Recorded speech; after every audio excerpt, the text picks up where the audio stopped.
الحمد لله نحمده ونستعينه ونستغفره ونؤمن به ونتوكل عليه ونعوذ بالله من شرور أنفسنا ومن سيئات أعمالنا من يهده الله فلا مضل له ومن يضلله فلا هادي له ونشهد أن لا إله إلا الله وحده لا شريك له ونشهد أن سيدنا ومولانا محمدا عبده ورسوله صلى الله تعالى عليه وعلى آله وأصحابه وسلم تسليما كثيرا أما بعد فأعوذ بالله من الشيطان الرجيم بسم الله الرحمن الرحيم ولذكر الله أكبر وقال الله تبارك وتعالى يا أيها الذين آمنوا اذكروا الله ذكرا كثيرا وسبحوه بكرة وأصيلا وقال الله تبارك وتعالى فاذكروني أذكركم واشكروا لي ولا تكفرون صدق الله العظيم وصدق رسوله النبي الكريم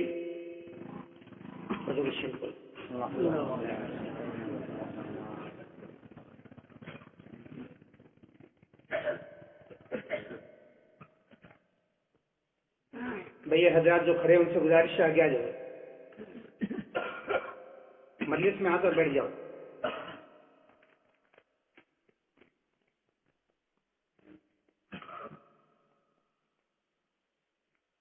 بزرگان محترم، میرے عزیز بھائی اور دوستو،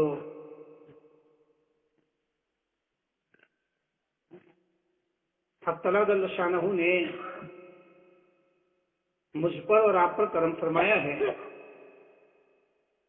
کہ اللہ تعالیٰ نے ایمان جیسی عظیم الشان دولت سے اللہ نے مالا مال فرمایا۔ دنیا میں کتنی قومیں ایسی ہیں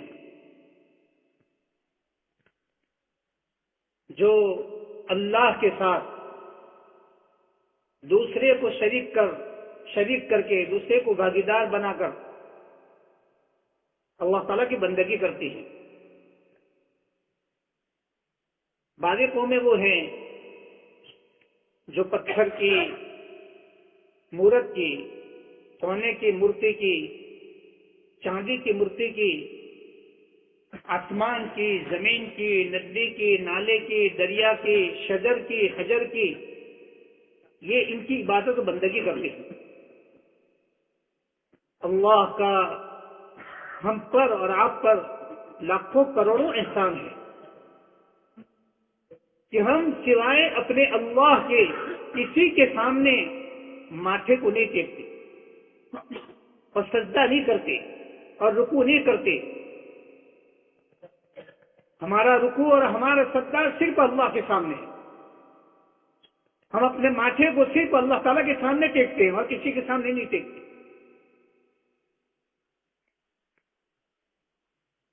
میرے بھائیو، یہ اللہ وحدہ لا شریک لہ کا کروڑوں احسان ہے ہم پر اور آپ پر۔ پھر اس کے بعد اللہ تعالیٰ نے مجھے اور آپ کو جناب رسول اللہ صلی اللہ علیہ وسلم کی امت میں پیدا فرمایا۔ ہمارے نبی صلی اللہ علیہ وسلم سارے نبیوں کے سردار، سارے نبیوں کے امام، آپ شفیع المذنبین ہیں۔ آپ کا رتبہ اور مرتبہ بہت بڑا ہے۔ آپ خاتم النبیین ہیں کہ حق تعالیٰ جل شانہ نے سرکار دو عالم صلی اللہ علیہ وسلم پر نبوت کا سلسلہ ختم فرمایا۔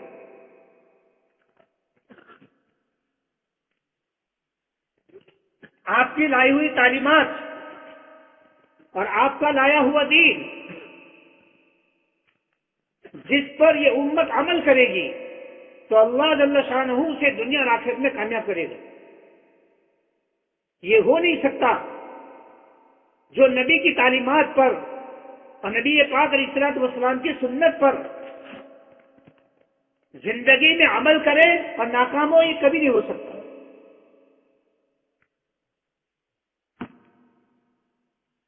حضور اکرم صلی اللہ علیہ وسلم نے ہمیں زندگی کے تمام شعبوں میں ہماری رہبری فرمائی۔ زندگی کا کوئی شعبہ ایسا نہیں ہے جس میں آپ نے ہماری رہبری نہ فرمائی ہو۔ جینے سے لے کر مرنے تک اور اٹھنے سے لے کر سونے تک، حتیٰ کہ رسول اکرم صلی اللہ علیہ وسلم نے ہمیں کھانے کا طریقہ، پینے کا طریقہ، اٹھنے کا طریقہ، سونے کا طریقہ، مسجد میں داخل ہونے کا طریقہ، مسجد سے نکلنے کا طریقہ، بیت الخلاء میں جانے کا طریقہ، بیت الخلاء سے نکلنے کا طریقہ، تجارت کرنے کا طریقہ، زراعت کرنے کا طریقہ، مزدوری کرنے کا طریقہ، شادی بیاہ کا طریقہ، موت میت کا طریقہ، تجہیز و تکفین کا طریقہ، سرکار دو عالم صلی اللہ علیہ وسلم نے زندگی کے تمام شعبوں میں ہماری رہبری فرمائی۔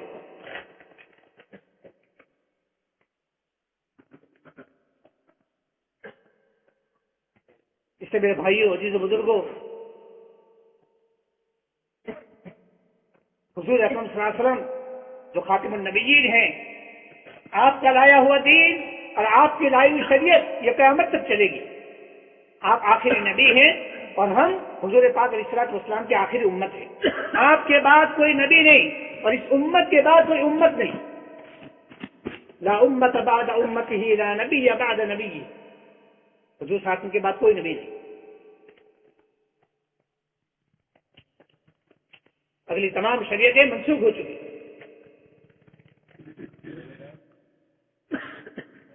حضرت عیسیٰ علیہ الصلوۃ والسلام قرب قیامت میں آئیں گے اور پھر آ کر بزرگوں دوستوں حضرت عیسیٰ علیہ الصلوۃ والسلام امام مہدی کی قیادت میں اقتدا کریں گے، امامت وہ کریں گے۔ سیدنا عیسیٰ علیہ الصلوۃ والسلام اس امت کو اللہ تعالیٰ نے اتنا بڑا مقام درجہ دیا ہے، اگر کوئی حضور پاک علیہ الصلوۃ والسلام کی لائی ہوئی شریعت پر عمل کرے تو اس کی 24 گھنٹے کی زندگی اللہ تعالیٰ کی یاد کے ساتھ گزرے گی۔ ہمیں آپ نے ایسی تعلیم دی ہے حضور اکرم صلی اللہ علیہ وسلم، جسے اللہ نے کلام پاک میں فرمایا انما المؤمنون الذين اذا ذكر الله وجلت قلوبهم واذا تليت عليهم آياته زادتهم ایمانا وعلى ربهم يتوکلون۔ حسر کے ساتھ اللہ نے بات فرمائی، ایمان والے وہ ہیں جب ان کے سامنے اللہ تعالیٰ کا ذکر کیا جاتا ہے تو ان کے دل کانپ جاتے ہیں، وجلت قلوبهم، ان کے دل ڈر جاتے ہیں۔ وَإِذَا تُلِيَتْ عَلَيْهِمْ آيَاتُهُ، اور جب ان کے سامنے اللہ تعالیٰ کی آیات کی تلاوت کی جاتی ہے، کلام پاک کی تلاوت کی جاتی ہے، میرے بھائیوں عزیز و بزرگوں، تو ان کا ایمان بڑھ جاتا ہے، ایمان میں اضافہ ہو جاتا ہے، ایمان میں بڑھوتری ہو جاتی۔ حضرات صحابہ کرام رضی اللہ اجمعین نے حضور صلی اللہ علیہ وسلم کی صحبت میں رہ کر وہ زندگی سیکھی ہے کہ ان کی زندگی قرآن کا عملی نمونہ تھا، جو قرآن میں ہے وہ ان کی زندگی میں۔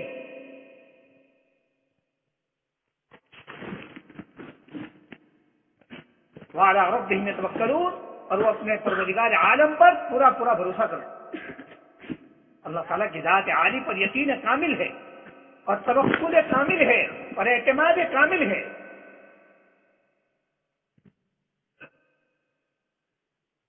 کیسا صحابہ کا یقین تھا میرے بھائیو جی بزرگوں، حضور صلی اللہ علیہ وسلم کی صحبت کے نتیجے میں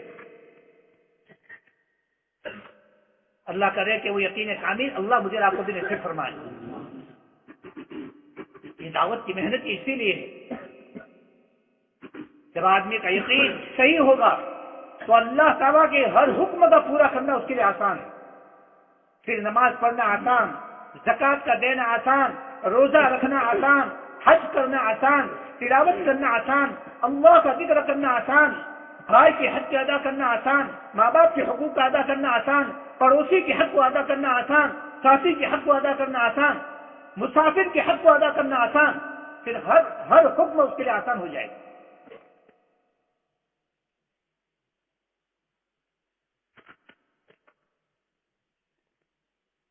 اس میرے بھائیو بزرگوں، میں نے آپ حضرت کے سامنے جو قرآن کریم کی آیات کی تلاوت کی، اس میں اللہ نے فرمایا اللہ تعالیٰ کی یاد سب سے بڑی چیز ہے۔ ہر عبادت کا خلاصہ نچوڑ اللہ تعالیٰ کی یاد ہے۔ جب آدمی کی زندگی میں اللہ تعالیٰ کا استحضار ہوگا اور خدا کا جان ہوگا تو ہر حکم کا پورا کرنا آسان، اور ہر حکم کا پورا کرنا آسان، اور ہر گناہ سے بچنا اس کے لیے آسان۔ ایک آدمی رات کی تنہائی میں ہے، میرے بھائیوں اگر اللہ تعالیٰ کا اقتدار ہے تو آدمی چوری نہیں کر سکتا، کہ چوری کرے گا؟ بولو، کوئی تو نہیں دیکھ رہا ہے لیکن اللہ تو دیکھ رہا ہے، نہیں دیکھ رہا۔ جیسے سیدنا عمر فاروق رضی اللہ تعالیٰ عنہ کے زمانے میں آپ رات کو رعیت اور پبلک کا گشت لگاتے تھے کہ امت کے سامنے زندگی گزار رہی ہے۔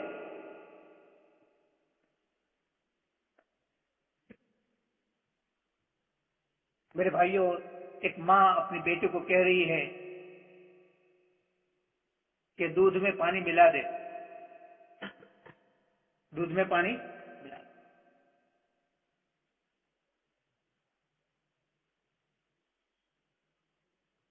کہ امیر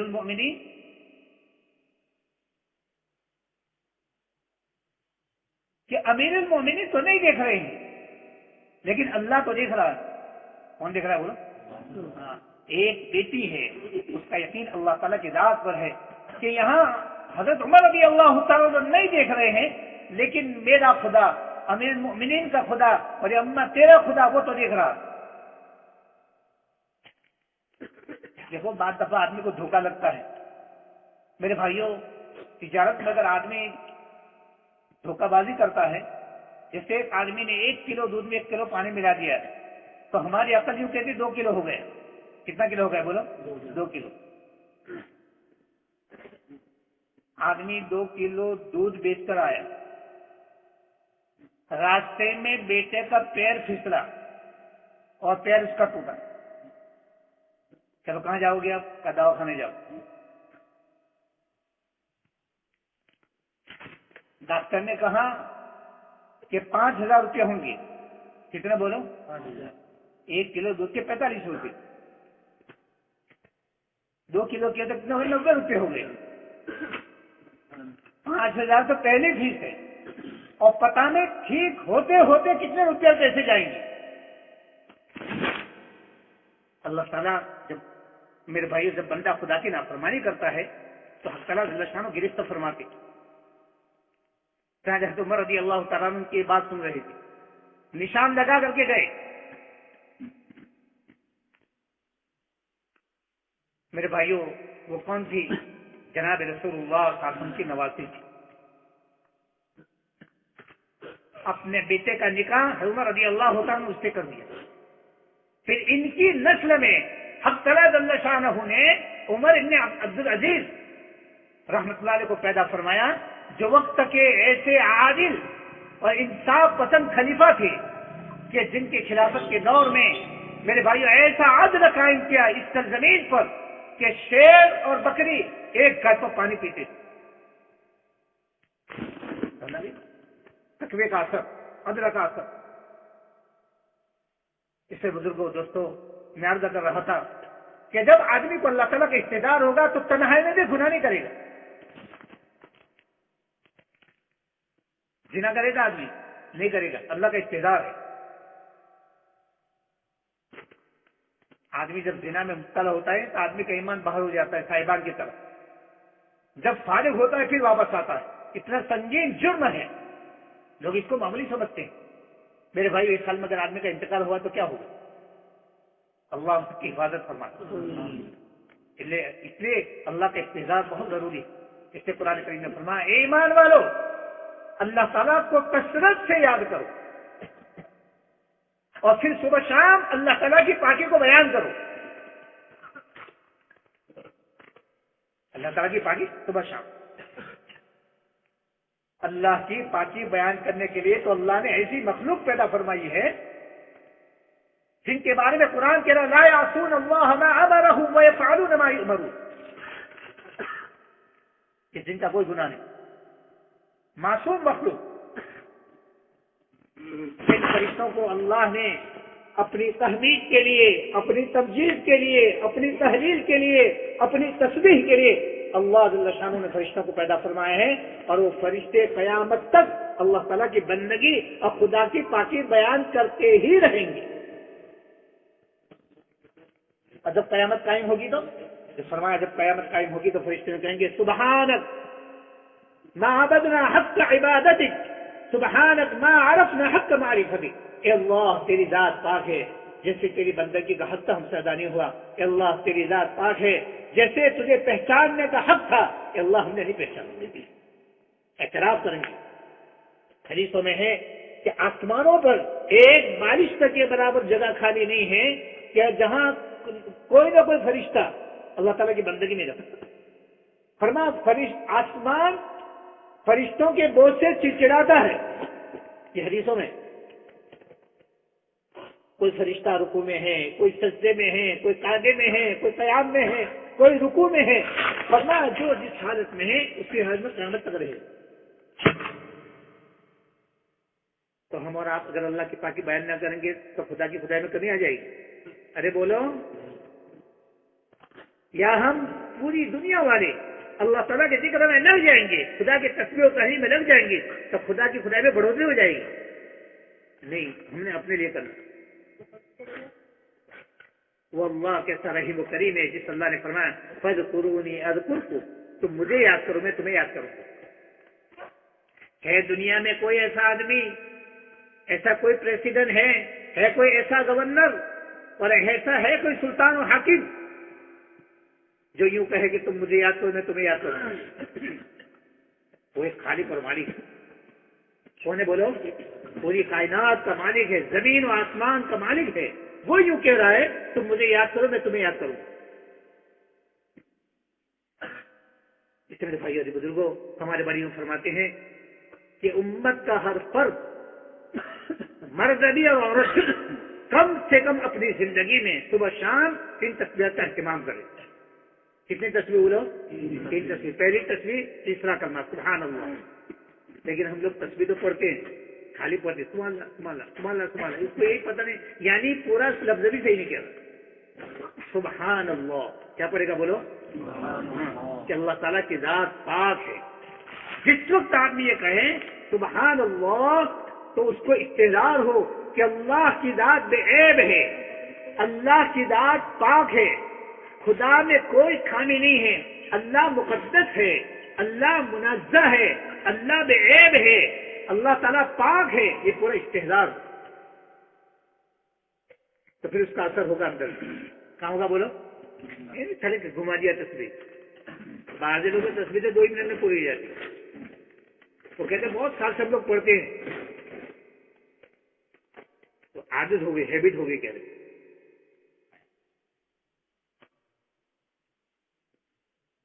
ہر چیز اپنا اثر جب دکھاتی ہے جب اس کے طریقے سے کیا جائے۔ ہر چیز اس کا نفع جب دکھا دے گی جب اس کے طریقے سے اس کو کیا جائے گا۔ سبحان اللہ۔ تو عرب غلام آزاد کرنے کا سوال مشہور چیز تھی، سمجھا کی بات؟ تو عرب غلام فرمایا 100 مرتبہ الحمدللہ، کہ تمام تعریف اس اللہ کے لیے ہے، جتنی حمد ہو سکتی ہے، جتنی تعریف ہو سکتی ہے، جتنے وقار ہو سکتے ہیں وہ سب کس کے لیے بولو؟ اللہ کے لیے۔ جو ذات بے عیب ہے وہی ذات تعریف کے لائق، وہی ذات۔ دنیا میں انتخابات ہوتے ہیں، لوگ کہتے نہیں کہتے بے عیب ہے، دینے کے لائق ہم ہی ہیں، یعنی جتنی تعریف ہو سکتی ہے ہمارے ہو سکتی ہے، لہذا ہمیں ہی دو اور ہم سب سے بڑے ہیں، اس کے کرنے کی دعوت دے چلو۔ اس میرے بھائی بزرگوں، سبحان اللہ والحمدللہ ولا الہ الا اللہ، جو ذات بے عیب ہے، جو ذات تعریف کے لائق ہے، وہی ذات بندگی کے لائق۔ بندگی کس کے لیے؟ اللہ کے لیے۔ سجدہ کس کے لیے؟ اللہ کے لیے۔ رکوع کس کے لیے؟ اللہ کے لیے۔ بندگی کے لائق ہوئی۔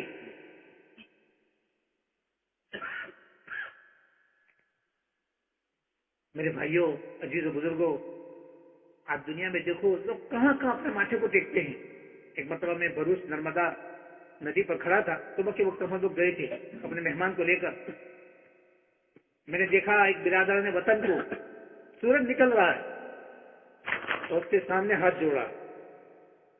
اس سے ہمارے نبی صلی اللہ علیہ وسلم کی تعلیم یہ ہے کہ سورج نکلنے کے وقت، زوال کے وقت اور سورج غروب ہونے کے وقت نماز پڑھنا مکروہ ہے. کیوں؟ اس لیے کہ بعض قومیں وہ ہیں جو سورج کی پرستش کرتی. سورج کو کس نے پیدا کیا؟ تو سورج تو مخلوق ہے. جو مخلوق ہے وہ خالق نہیں ہو سکتا. سورج نکلنے میں اور ڈوبنے میں اللہ کا محتاج ہے. سورج روشنی دینے میں اللہ کا محتاج ہے. چاند روشنی دینے میں اللہ کا محتاج ہے. اس کے بعد دفعہ آپ نے دیکھا کہ اس کو گرہن لگ جاتا ہے. سورج گرہن ہوتا ہے 5 سال میں، 6 سال میں، 7 سال میں، دنیا میں ہوتا رہتا ہے. کبھی چاند گرہن ہوتا ہے. یہ ہم کو سمجھانے کے لیے کہ اللہ تعالیٰ کی نشانیوں میں سے ہے. اللہ جب چاہے تو اس کی روشنی کو سلب کرے، اللہ جب چاہے اس کی روشنی کو واپس کر دے. یہ کس کے قبضے؟ بولو، اللہ تعالیٰ کے قبضے میں. اس وقت میں نے اللہ کا بزرگوں دوستوں اپنے کی طرف دیکھا کہ اللہ کا بہت بڑا احسان ہے کہ اللہ نے مسلمان بنایا ہے. تو نہیں، یہ بیچارہ برادران وطن آپ سورج کے سامنے جھک رہا، طلوع ہو رہا ہے سورج اور اس کے سامنے ہاتھ ٹیکے ہوئے.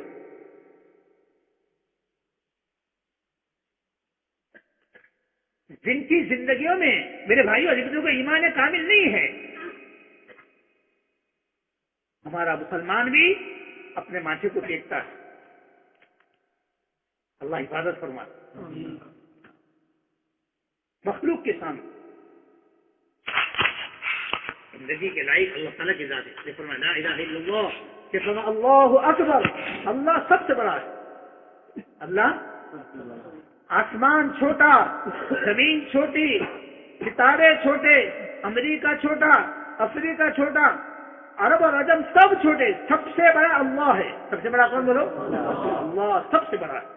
اللہ اکبر. اس سے میرے بھائیوں اذان میں 4 مرتبہ، پہلی مرتبہ یعنی شروع میں اور اخیر میں 2 مرتبہ، 6 مرتبہ کہا گیا اللہ اکبر، اللہ اکبر، اللہ اکبر، اللہ اکبر. پھر اخیر میں بھی کہا گیا اللہ اکبر، اللہ اکبر. اللہ سب سے بڑا. آدمی اس کو اتنا بولے اور آدمی اس کو اتنا سنے اور آدمی اس کو اتنی دعوت دے کہ اندر میں اللہ کی بڑائی اتر جائے. اس کی رگ پے میں اللہ کی بڑائی، اس کی عظمت، اس کی کبریائی اندر میں اتر جائے کہ اللہ سب سے بڑا، اللہ سے بڑھ کر کوئی نہیں. تو اس کو اپنی زندگی میں اہتمام سے کرو گے انشاءاللہ. اس کو کون پڑھے گا اس تصویر کو؟ ماشاءاللہ، اللہ تعالیٰ قبول فرمائے. دوسری تصویر درود پاک کی. جناب رسول اللہ صلی اللہ علیہ وسلم امت کے بہت بڑے محسن ہیں. اللہ نے مجھے آپ کو کیسا نبی دیا، جس نبی کی آمد سے 400 سال پہلے، کتنے سال پہلے؟ تبا نامی ایک بادشاہ تھا. ان کے ساتھ 400 علماء تھے. مکہ مکرمہ، مدینہ منورہ سے ان کا گزر ہوا تو اس زمانے کے جو بڑے بڑے علماء تھے جنہوں نے اگلی کتابیں جن میں حضور پاک علیہ الصلوۃ والسلام کے صفات حمیدہ کو پڑھا تھا، ان کی پیدائش کہاں ہوگی، ان کی ہجرت گاہ کہاں ہوگی، وہ دفن کہاں ہوں گے، وہ سارے اوصاف پڑھے تھے. ان علماء نے کہا اس بادشاہ سے ہم تو اس زمین سے آگے قدم بھی نہیں جائیں گے. کہ کیوں؟ کہ نبی آخر الزماں کی ہجرت گاہ ہے. آخری زمانے میں جو نبی آنے والے ہیں یہ ان کی ہجرت کی جگہ ہے، اس لیے ہم یہاں سے قدم آگے نہیں بڑھیں گے.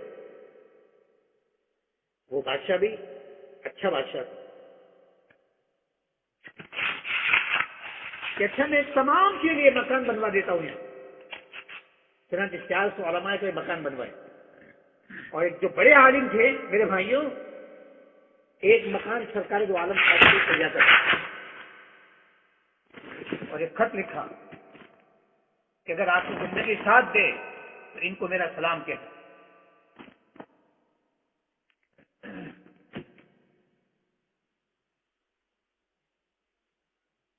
یعنی اگر وہ ہوتے بزرگوں دوستوں، یعنی وہ تبا نامی بادشاہ ابھی آپ کی بیعت نہیں ہوئی، آپ دنیا میں تشریف نہیں لائے، اس سے پہلے آپ پر ایمان لائے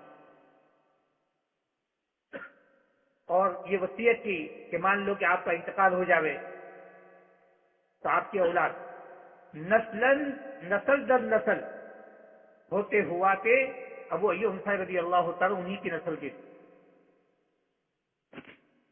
جب ہجرت آپ صلی اللہ علیہ وسلم نے فرمائی ہے حضور اکرم صلی اللہ علیہ وسلم نے، تو ہر صحابی مدینہ میں یہ چاہتا تھا کہ سرکار دو عالم صلی اللہ علیہ وسلم میرے مکان پر قیام فرمائے۔ تو اللہ کے نبی صلی اللہ علیہ وسلم نے فرمایا، آپ اونٹنی پر سوار تھے، کہ دعوها فإنها مأمورة، کہ اسے چھوڑ دو، اس کو تو خدا کی طرف سے حکم دیا گیا ہے، وہ جہاں بیٹھے گی وہی میری قیام گاہ ہے۔ چنانچہ وہ اونٹنی برابر ابو ایوب رضی اللہ تعالیٰ کے مکان کے سامنے تھی اور آپ نے وہاں قیام فرمایا۔ اور ہم فرماتے در حقیقت آپ نے ابو ایوب انصاری رضی اللہ تعالیٰ کے مکان میں قیام نہیں فرمایا، یہ در حقیقت سرکار دو عالم صلی اللہ علیہ وسلم نے اپنے مکان ہی میں قیام فرمایا، جو تبا نامی بادشاہ نے 400 سال پہلے تعمیر کیا آپ صلی اللہ علیہ وسلم کی۔ اللہ نے مجھے آپ کو وہ نبی دی۔ ہمارے نبی کا اتنا بڑا مقام کہ جس نبی پر خود اللہ صلاۃ و سلام بھیجتے ہیں اور فرشتے صلاۃ و سلام بھیجتے ہیں، ان اللہ وملائکتہ یصلون علی النبی، کہ بے شک اللہ اور اس کے فرشتے یہ سرکار دو عالم صلی اللہ علیہ وسلم پر صلاۃ و سلام بھیجتے ہیں۔ اللہ نے حکم دیا ایمان ہم مومنوں سے، ایمان والوں سے، یا ایھا الذین آمنوا صلوا علیہ وسلموا تسلیما، ایمان والو تم بھی سرکار دو عالم صلی اللہ علیہ وسلم پر صلاۃ و سلام بھیجو۔ اللہم صل علی سیدنا محمد وعلی آل سیدنا محمد وبارک وسلم۔ اب بولو ہم پر حق ہے کہ نہیں حق ہے؟ کروڑوں اربوں خربوں مرتبہ درود پاک بھیجے جب بھی آپ کا حق ادا نہیں کر سکتے۔ جس امت کو بنانے کے لیے سرکار دو عالم صلی اللہ علیہ وسلم کے راستے میں کانٹے بچھائے گئے، فرمایا سجدے کی حالت میں آپ کی گردن پر اوچھ کو ڈالا گیا، بیک وقت آپ کی دو بیٹیوں کو طلاق دی گئی، آپ کے دندان مبارک شہید کر دیے گئے، آپ کے پیر مبارک لہو لہان کر دیے گئے۔ تاریخ اسلام میں لکھا ہے کہ طائف کے موقع پر جب طائف والوں نے آپ کو نکالا ہے، 3 اوباشوں کے بچوں نے، میرے بھائیوں عزیز بزرگوں، 3 میل تک، کتنے میل تک بولو؟ 3 میل تک آپ کا پیچھا کیا ہے۔ اس نبی آخر الزمان نے اس امت کو بنانے کے لیے میرے بھائیوں عزیز بزرگوں 3 میل تک مسلسل آپ جا رہے ہیں، اور بچے اور یا اوباش بچے آپ کا پیچھا تعاقب کر رہے ہیں۔ پھر ابھی آپ کے باغ میں جا کر آپ نے پناہ لی ہے۔ بزرگوں دوست، آپ کی چھٹیاں خون سے تر ہو گئی، اللہ نے آپ کی محنت کو ضائع نہیں کیا۔ وہ عباس نامی غلام جو باغ میں تھا اس نے ایمان قبول کیا اور وہ اسلام لے آئے۔ نصیبین نے جناتوں کی جماعت وہ ایمان میں داخل ہو گئی۔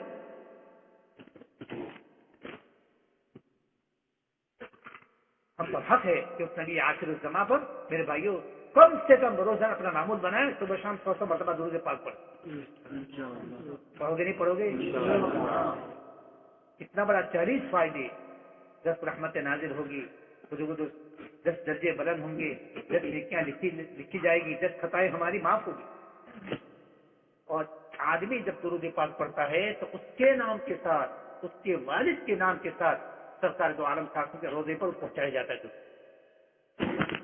حضرت شیخ رحمۃ اللہ نے باقاعدہ فضائل درود مستقل رسالہ لکھا ہے، اس میں مختلف اوقات میں مختلف درود کے فوائد لکھے ہیں، اور کیسے واقع وہ موقع نہیں ہے، کیسے کیسے واقعہ لکھتا زبردست فائدہ ہے درود پاک کے پڑھنے کا۔ ہمارے اسلاف اور اکابرین ایسے تھے جنہوں نے باقاعدہ اپنی زندگی میں اس کو وظیفہ بنایا تھا۔ ان کا معمول تھا کسی کا 10,000 کا، کسی کا 20,000 کا، کسی کا 25,000 کا درود پاک کے پڑھنے کا۔ ہم نے اپنی زندگی میں معمول بنا ہوئے تاکہ نبی سے ہماری زندگی قریب ہو اور سنت سے ہماری زندگی قریب ہو۔ اور بزرگوں دوستوں، جب نبی کی محبت دلوں میں آئے گی تو نبی کی ہر سنت پر عمل کرنا اللہ پاک آسان فرما دے۔ اور تیسری تسبیح ہے استغفار کی۔ آج میں ایک کتاب حدیث پڑھ رہا تھا کہ سرکار دو عالم صاحب فرماتے ہیں کہ میں روزانہ 70 مرتبہ سے زیادہ استغفار کرتا ہوں۔ کتنی مرتبہ بولو؟ 70 مرتبہ سے زیادہ۔ حالانکہ آپ تو وہ ہیں کہ آپ کے اگلے پچھلے سب گناہ معاف۔ قرآن نے اعلان کیا ہے انا فتحنا لك فتحا مبینا لیغفر لك الله ما تقدم من ذنبك وما تأخر ويتم نعمته عليك ويهديك صراطا مستقيما۔ آپ کے تو اگلے پچھلے سب گناہ معاف، پھر آپ کو استغفار کرنے کی کیا ضرورت ہے؟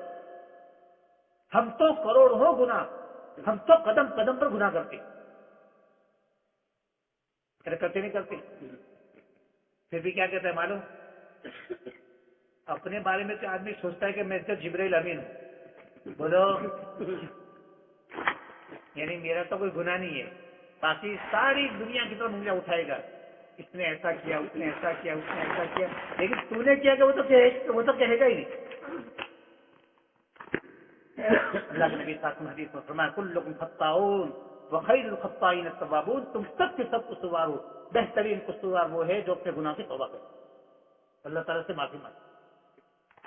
اللہ تعالیٰ کو وہ بندہ بڑا پسند ہے جو اپنے گناہ کی معافی مانگے۔ حدیث میں فرمایا سرکار دو عالم صاحب نے، بندہ جب گناہ کی معافی کے لیے ہاتھ اٹھاتا ہے اور خالی ابھی اتنا کہا یا ربی، اے میرے رب، ابھی اغفر لی نہیں کہا، اس سے پہلے اللہ اس کے گناہ کو معاف فرما دیتے۔ ایسا دنیا میں کوئی ہے؟ فرمایا تم ایک مرتبہ تم نے گناہ کیا، اس کا مطلب ہی نہیں کہ تم گناہ کرو، اور آدمی نے سچے دل سے توبہ کی، پھر آدمی دوسری مرتبہ کی، ایسے دن میں 70 مرتبہ کرے گا تو اللہ 70 مرتبہ معاف کرے گا۔ اس کا مطلب ہے تم 70 مرتبہ گناہ کرنا۔ میں تو خدا کی غفاریت کو بیان کر رہا ہوں کہ اللہ ایسا غفار ہے، ایسا تواب ہے، ایسا رحیم ہے اور ایسا کریم ہے جو بندے کے گناہ کو معاف فرماتے۔ اب زیادہ لائق ہے بزرگوں دوستوں کہ اپنے گناہوں کے اللہ تعالیٰ سے معافی مانگے، لیکن معافی کا کیا مطلب؟ محدثین نے اس کی شرح میں لکھا ہے کہ توبہ نصوح اسے کہتے ہیں کہ جو گناہ ہو چکا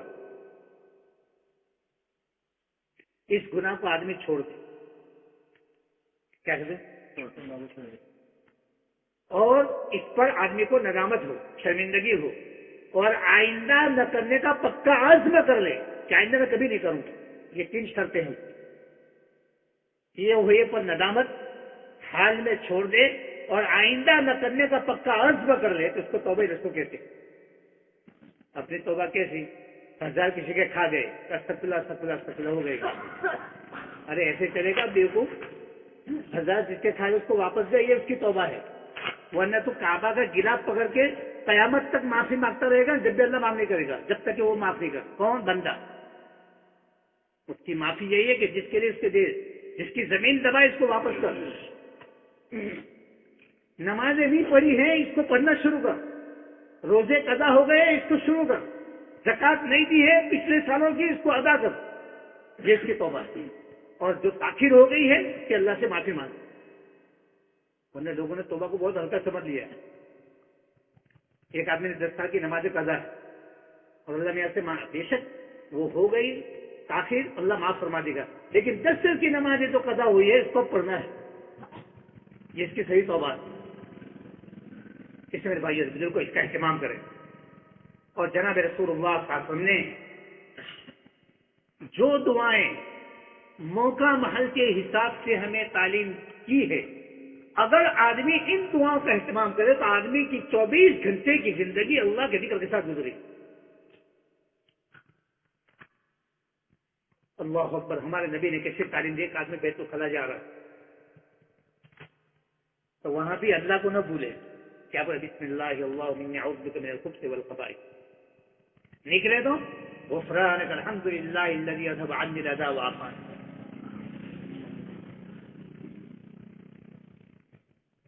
خالی ایک آدمی بیت الخلا جائے نکلے نہیں تو ایک ایک سنت پر 10 نیکیاں، 70 نیکیاں اور 80 نیکیاں لے کر کے واپس آئے گا، خالی سنت طریقے سے بیت الخلا کرے تو۔ ابھی خدا کو حدیث میں فرمایا ایک آدمی کھانا کھائے، کھانا کھانے کے بعد یہ دعا پڑھے، الحمدللہ حمدا طیبا مبارکا فیہ غیر مقطوع ولا مستغن ولا مودع عنہ ربنا۔ فرمایا اللہ تعالیٰ اس کے گناہ کو معاف فرما دیں گے۔ لو کھانا کھایا وہ مفت میرا، کھانا تو نے کھایا، پیٹ تیرا بھرا اور اللہ نے گناہ معاف کر دیا اس دعا کے پڑھنے کو۔ بولو ایسا کوئی دھرم ہے دنیا میں؟ ایسا کوئی مذہب ہے دنیا میں کہ کھانا کھاؤ اور دعا پڑھو اور تمہارے گناہ معاف؟ کتنا سستا سودا ہے، کتنا آسان نسخہ ہے، پھر بھی ہم کرنے کو تیار نہیں۔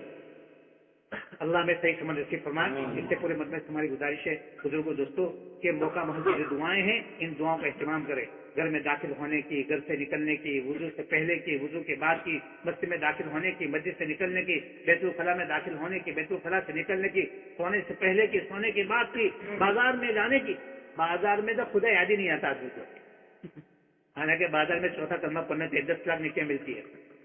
لیکن آپ ٹرائی کر کے دیکھیے، بازار کے ایک کونے سے دوسرے کونے سے جائے گا، ایک مرتبہ بدلہ یاد نہیں آتا. ارے آتا ہے بولو. پھر وہاں آدمی کہتا ہے میں تو خدا کی قدرت کا نظارہ کرتا ہوں. کیا کہتا ہے بولو. ارے بیوقوف مرے گا جب پتا چلے گا کہ خدا کی قدرت کا نظارہ کرتا تھا کہ کیا کرتا تھا. وہ تو قبر میں جائے گا جب پتا چلے گا. اس کو خدا کی قدرت بازار میں نظر آتی. کہاں تھی بولو. ہاں بازار میں خدا کی قدرت سے نظر آتی. ارے خدا کی قدرت آسمان کو دیکھ، زمین کو دیکھ، حیوان کو دیکھ، پہاڑوں کو دیکھ، ستاروں کو دیکھ، دریا کو دیکھ، شجر کو دیکھ، حجر کو دیکھ، تب خدا سمجھ میں آئے گا. اس کو بازار میں اللہ کی قدرت نظر آ رہی. ارے پڑھو گے نہیں پڑھو گے بازار میں کیا پڑھو گے؟